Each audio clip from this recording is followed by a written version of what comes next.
დღეს ასეთი ტენდენციაა. თითქოს მალე კაცობრიობა მეხუთე განზომილებაში გადასახდება და იქ ყველა ფიზიკურად გადავა. ადამიანებს გონიათ თითქოს ის სხვა პლანეტაა ან ფიზიკური პორტალია. ხშირად ელიან კოსმიურ სასწაულს. სინამდვილეში მეხუთე განზომილება გეოგრაფია არ არის. ეს ცნობიერების დონეა. ჩვენ ვცხოვრობთ სამ განზომილებიან სამყაროში, სადაც ვხედავთ სიგრძეს, სიგანეს და სიღრმეს. მეხუთე განზომილება ეს არის იგივე დედამიწა, აღქმული უფრო მაღალი სიხშირით. ჩვენ არსად არ გადავსახლდებით ფიზიკურად, მაგრამ ჩვენი გონი და ენერგეტიკა გადავა სულ სხვა დონეზე. მეხუთე განზომილებაში გადასასვლელად ჩვენი სულიერი და მენტალური განვითარებაა საჭირო. ადამიანები იმიტომ ელიან ფიზიკურ გადასვლას მეხუთე განზომილებაში, რომ მათ ჰგონიათ მოვა კოსმიური ტალღა, გადაიყვანს მათ და წყენა, შიში, აგრესია თავისით გაქრება. ეს ასე არ მუშაობს.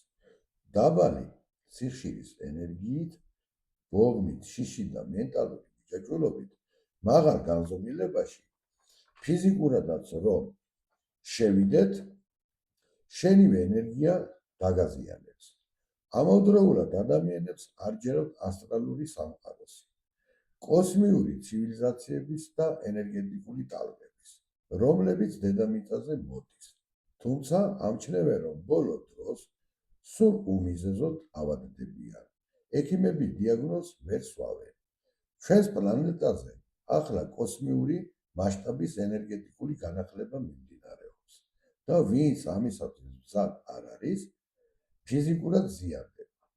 ასტრალი სწორად სამყაროს პროგრამული კოდია და ყველაფერი, რაც მატერიალურ სამყაროში ჩნდება, ჯერ ასტრალურ ენერგეტიკულ დონეზე იწერება, დედამიწა მუდმივად იღებს სიგნალებს და უზარმაზარ ენერგეტიკულ ნაკადებს სამყაროს ცენტრიდან და უფრო მაღალი განვითარებული ცივილიზაციებისაგან. როდესაც პლანეტაზე შემოდის უახლესი უძლიერესი კოსმოსური სიხშირე, ადამიანის სხეულმა ეს ტალღა უნდა გაატაროს.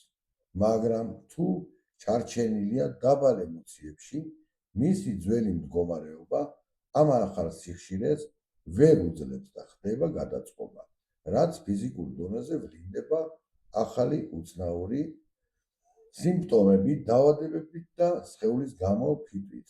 ამიტომ ეს ყველაფერი კარგად უნდა გავიაზროთ ჩემო კარგო.